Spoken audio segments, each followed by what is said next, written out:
पीपरपुर गांव में गोपाल अपनी पत्नी लीला के साथ रहा करता था। गोपाल एक ट्रक ड्राइवर था जो कि ट्रक से सामान गांव से शहर लाने और ले जाने का काम किया करता। एक रोज सुबह सुबह गोपाल पूजा करके घर लौटता है। सुबह सुबह जितने मन से तुम भोलेनाथ की पूजा करते हो, उतने ही मन से अगर भोलेनाथ तुम्हारी सुन ले तो आज तुम्हारा खुद का एक ट्रक होता, खुद का अच्छा सा घर होता, खाने के लाले नहीं पड़ते और हमें किसी चीज की दिक्कत नहीं होती। लेकिन तुम्हारे भोलेनाथ तो सोए हुए हैं। तुम सुबह सुबह फिर से शुरू हो गई। देखो लीला, तुम मुझे चाहे कितनी भी गालियाँ दे लो, लेकिन मेरे भोलेनाथ को कम से कम कुछ मत कहा करो। बड़े आए भोलेनाथ के भक्त। अरे इतने लोग भोले की भक्ति करते हैं, भोलेनाथ सभी की मनोकामना भी पूरी करते हैं, लेकिन मुझे तो लगता है तुम्हारे बारे में भोलेनाथ सो जाते हैं या फिर तुम मन से पूजा पाठ ही नहीं करते। मेरी पूजा मेरे भोलेनाथ, और मैं जानता हूँ तुम्हें मुझे बताने की ये सफाई देने की जरूरत नहीं है। तुम मेरे लिए खाना लगा दो, मुझे काम के लिए निकलना है। खाना तो तब लगाऊंगी ना जब घर में अन्न का एक दाना भी होगा। खुद तो बाहर खा लेते होगे, लेकिन अपनी पत्नी के बारे में कभी सोचा है तुमने? ऐसा बिल्कुल भी नहीं है लीला, मैं कहीं बाहर ट्रक नहीं रोकता हूँ। और तुम्हें मैंने कल भी बताया था कि मालिक की बेटी की तबीयत बहुत खराब है, तभी तो वो कई दिनों से गोदाम पर भी नहीं आ रहे। ठीक है, फिर अब यहाँ खड़े क्यों हो? जाओ मालिक की जी हजूरी करो और शाम होते होते खाली हाथ घर लौटना। मैं जा रही हूँ, कोई काम धंधा मैं ही देखती हूँ ताकि मैं अपना पेट तो भर सकूँ। गोपाल अपनी पत्नी की कड़वी बातें सुनकर घर से निकल पड़ता है और गोदाम पहुंचकर अपने दोस्त अनिल से कहता है, ट्रक पर सामान तो लोड करवा दिया ना, चल सामान पहुंचा कर आते हैं। हाँ हाँ, सामान तो लोड है, बस तुझे आने में लेट हो गया। क्या बात है, तेरा मुंह इतना उतरा हुआ क्यों है? तू तो जानता है मेरी पत्नी को बिना मतलब इतना कलेश करती है कि मुझे अब घर में रहने का मन नहीं करता। अरे मैंने उसे समझाया कि मालिक की बेटी की तबीयत खराब है तो 2 दिन से पैसे नहीं मिल रहे, घर में राशन नहीं है, इसीलिए कलेश कर रही है। अरे वो भूखी है तो क्या मैं भूखा नहीं हूँ? खाना तो कल मेरे घर भी नहीं बना था, लेकिन आज मैंने लाला जी से उधार राशन ले लिया है। और तो और मुझे हर वक्त मेरे भोलेनाथ को लेकर ताने देती है। मुझे सब मंजूर है, लेकिन मेरे भोलेनाथ को कोई कुछ बोल दे तो मुझे बुरा लगता है भाई। अच्छा, भाभी की बातों को इतना दिल पर मत ले, चल चलते हैं। गोपाल और अनिल अब शहर सामान पहुंचाने के लिए निकल पड़ते हैं। सुबह के करीब 11 बजे के बाद गोपाल और अनिल अपना ट्रक लेकर राजस्थान की तरफ निकलते हैं, लेकिन सुबह से कब रात हो जाती है ये उन्हें पता ही नहीं चलता। अब देर रात गोपाल ट्रक चला रहा था और अनिल गोपाल के बगल में बैठकर गोपाल से बातें कर रहा था। गोपाल, मैंने इस रास्ते के बारे में बहुत कुछ सुना है, ये रास्ता ठीक नहीं है। रास्ते में कोई भी आ जाए तुझे ट्रक नहीं रोकना है, चाहे वो बच्चा हो, औरत हो या फिर कोई विकलांग या बुजुर्ग हो। तेरे कहने का मतलब ये है कि मेरे सामने कोई भी आ जाए मैं उस पर से ट्रक चलाकर निकल जाऊं? अरे पागल है क्या? देख भाई, मेरी बात मान ले, मेरे जीजा जी भी ट्रक चलाते हैं और उन्होंने ही मुझे ये बात बताई थी कि राजस्थान जाने वाले हाईवे पर अक्सर महिलाएं, बच्चे, बुजुर्ग या विकलांग ट्रक के आगे आकर खड़े हो जाते हैं और जब ट्रक रुकती है तो उसमें लूटपाट मचा दिया जाता है। अच्छा ठीक है, कोई भी आ जाए मैं ट्रक नहीं रोकूंगा। वैसे भी क्या मालिक कल सुबह हमें पैसे दें या नहीं? अगर पैसे नहीं दिए तो भूखे रहना पड़ेगा। आज तो मैंने तेरा लाया हुआ खाना खा लिया है, लेकिन मेरी पत्नी घर पर ना जाने क्या कर रही होगी, उसने कुछ बनाया भी होगा या नहीं। मैंने कह दिया था कि पड़ोस की रजनी भाभी से कुछ उधार ले आए। उम्मीद तो पूरी है कि कल मालिक आएंगे और 2-4 दिनों के पैसे रहते हैं वो दे देंगे। अनिल और गोपाल दोनों ही बातें करने में मगन थे और गोपाल ट्रक भी चला रहा था। तभी अचानक से उनके सामने एक गर्भवती महिला आ जाती है जो कि जंगल के रास्ते से गुजर रही थी और वो बीच सड़क पर गोपाल को ट्रक रोकने के लिए हाथ देती है। गोपाल, किसी भी हाल में ट्रक नहीं रोकना, तू समझ रहा है ना?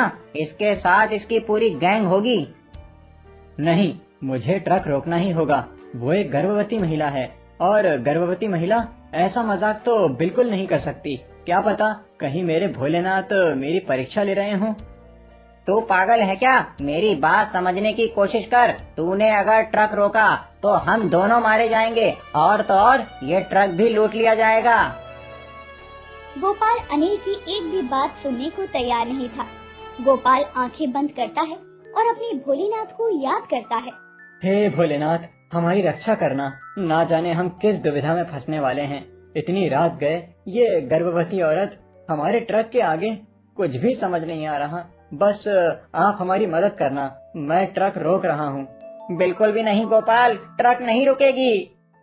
मेरे भाई, मुझे माफ कर दे, मुझे ट्रक रोकनी होगी। मैं ट्रक नहीं रोकूंगा तो भी हादसा होगा और ट्रक रोकता हूँ तो भी। इतना कहकर गोपाल ट्रक रोक देता है और गोपाल और अनिल उस औरत को देखने लग जाते हैं। वो औरत अपने पेट पर हाथ रखे हुए गोपाल की तरफ देख रही थी। अनिल भी उस औरत को देख रहा था। ट्रक रोक दी है लेकिन ट्रक से उतरना नहीं। तू मेरी बात समझ रहा है ना गोपाल? लेकिन मुझे लगता है उन्हें मदद की जरूरत है। अरे मदद की जरूरत है तो भगवान है ना मदद करने के लिए। तू भगवान पर कितना विश्वास करता है? भगवान मदद करने के लिए हैं, लेकिन क्या पता भोलेनाथ ने उनकी मदद मेरे हाथों में लिखी हो। हे भोलेनाथ, इसे अक्ल देना क्यों भूल गए आप? अनिल गोपाल का हाथ पकड़े हुए था ताकि गोपाल ट्रक से नीचे न उतर जाए, लेकिन अब उसे गर्भवती महिला के आसपास 2-3 आदमी झाड़ियों से निकलकर आते दिखते हैं और एक आदमी उस औरत की गर्दन पर चाकू रख देता है और दूसरा आदमी गोपाल से कहता है, नीचे उतर वरना इसका गला काट दूंगा। मैं कहता हूँ नीचे उतर। नहीं नहीं गोपाल, ये इसकी चाल है, हमें इसकी चाल में नहीं आना। अगर तुम दोनों नीचे नहीं उतरे तो मैं इसे यहीं मार कर चला जाऊंगा। तुम्हें जो करना है कर लो, हम नीचे नहीं उतरने वाले। नहीं नहीं भाई, हम आ रहे हैं, तुम उन्हें कुछ मत करो। अनिल और गोपाल अब ट्रक से नीचे आ चुके थे। ट्रक से नीचे आते ही वहाँ मौजूद लोग दोनों की गर्दन पर चाकू लगा देते हैं। बाकी के लोग ट्रक के सामान को देखने लगते हैं और वो गर्भवती महिला अब अपने पेट से कपड़ा निकालती है और एकदम नॉर्मल हो जाती है। अरे ये तो गर्भवती है ही नहीं, तो तुम लोग नाटक कर रहे थे। मैंने इसे पहले ही कहा था कि ये सब खेल है, लेकिन ये मेरी बात नहीं माना। अब जान तो जाएगी ही, और ये माल जो हम ले जा रहे थे वो भी। मैं क्या करता, किसी गर्भवती महिला को मैं बीच सड़क पर छोड़कर कैसे जा सकता था, भले ही इन्होंने ये नाटक किया हो। अब बुला अपने भोलेनाथ को। तब से भोलेनाथ भोलेनाथ कर रहा था ना, और इंसानियत का पाठ सिखा रहा था। अब कहाँ है तेरे भोलेनाथ? अबे साले, भाभी तुझे सही गालियाँ देती हैं। मेरे भोलेनाथ मेरी मदद करने आएंगे, तू देख लेना। अब उनमें से एक आदमी गोपाल और अनिल के फोन, पैसे सब कुछ ले लेता है और ट्रक की चाबी मांगने लगता है, लेकिन गोपाल चाबी नहीं देता। वो लोग गोपाल और अनिल को मारते पीटते हैं, फिर भी गोपाल उन लोगों को चाबी देने से मना कर देता है और उन्हें चाबी मिल भी नहीं रही थी। तभी उनके सामने से उन्हें एक आदमी बैल को भगाता हुआ अपनी तरफ आता दिखता है। अरे इतनी रात गए, ये बैल किसका है? भागो वरना ये हमें मार डालेगा। अरे ये तो बड़े गुस्से में लग रहा है, चाबी बाद में ढूंढ लेना, अभी तो अपनी जान बचाओ। अनिल और गोपाल देखते हैं कि एक बैल बहुत गुस्से में तेजी से उनकी तरफ आ रहा है और उसके पीछे बंजारे के भेष में एक आदमी भी भागता हुआ आ रहा था। अरे भागो, अभी भी यहीं खड़े हो? अरे मेरा बैल खुलकर भाग रहा है, कोई तो पकड़ो। अरे रुक जा रे, अरे कहाँ भागा जा रहा है? अनिल और गोपाल उस बंजारे भेष वाले आदमी और उस बैल को ही देख रहे थे। अब वो बैल नजदीक आता है और उन बदमाशों के पीछे बढ़ जाता है और उन्हें मारने लगता है। अब वो लोग भी जान बचाकर इधर उधर भाग निकलते हैं। अब उन लोगों के भागने के बाद वो बंजारा आदमी गोपाल और अनिल से कहता है, अरे मेरे बैल ने तो मुझे थका ही दिया। वैसे आप लोग यहाँ के तो लगते नहीं, और ये ट्रक आपका है क्या? कहीं ये लोग आपको परेशान तो नहीं कर रहे थे? ये लूट मचाने वाले लोग हैं, जंगल में इनका बसेरा है, आने जाने वाले लोगों को लूट लेते हैं। अपना ध्यान रखा कीजिए, चलता हूँ मैं। सुनिए भाई साहब, आपका बहुत बहुत शुक्रिया। अगर आप और आपका ये नंदी ना आता तो शायद आज तो हमारी जान जाना निश्चित थी। अरे ये बैल तो मुझसे छूट गया, इसीलिए यहाँ तक आ गया, वरना सच में आप लोगों की जान चली जाती। शुक्रिया की कोई जरूरत नहीं है, ये तो जाने अनजाने में मदद हो गई। जो भी हुआ अच्छा हुआ, हमारी जान तो बच गई। अब हम यहाँ से निकलते हैं। लेकिन जैसे ही वो ट्रक में बैठने के लिए निकलते हैं, गोपाल को तभी अचानक से सीने में दर्द उठता है। अब वो बंजारा आदमी गोपाल को देखकर तुरंत ही उस ट्रक में बैठता है और कहता है, मुझे ट्रक चलाना आता है, लगता है तुम्हारे सीने में दर्द है और ये अटैक का कारण भी बन सकता है। अगर आपको ट्रक चलाना आता है तो आप अपने बैल को ट्रक के पीछे लाद दें, हमें आगे तक छोड़ दीजिए। लगता है गोपाल घबरा गया है, जिसकी वजह से उसके सीने में दर्द है। अब वो बंजारा आदमी अपने बैल को ट्रक के पीछे लाद कर ट्रक शहर तक पहुंचाकर वहां से चला जाता है।